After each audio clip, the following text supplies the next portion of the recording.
Now that kind of implies the recommendation would therefore be the more you eat eventually, here was Ronnie Coleman. That's Jupiter, right? The moon starts orbiting you, not Earth. You just happen to be on Earth. You get huge, right? But that is just an extrapolated line. And an important thing to understand about it is that we have uncertainty around the model.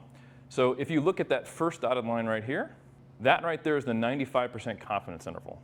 And that is just telling us, you know what, based upon this model, if we were to sample not just about 2,500 people across these 60+ studies, but literally every single, let's see the population, every single healthy adult ever in the world, the real relationship would be somewhere in that gray area. And notice the gray area is getting bigger and bigger and bigger, and it would probably be out here if we were over here, okay?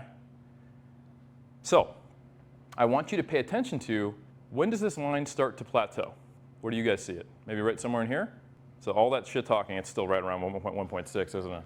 So it's still a decent recommendation. But you can see here that despite there being what we would predict as a linear relationship, it's possible with more data, it's possible with better techniques, that the data could support a plateau somewhere in this region. And kind of what I notice here, because I am crazy and I want every single gram of muscle in my body to be there, is that, yeah, 2 grams per kilogram to 3, there's a clear plateau there. You could say that. But it's really dependent upon the population, right? It is 100% defensible to say, 1.6 or higher, but so is 1.5. Trex might even say 1.4, but he's an iconoclast who wants people to be smaller.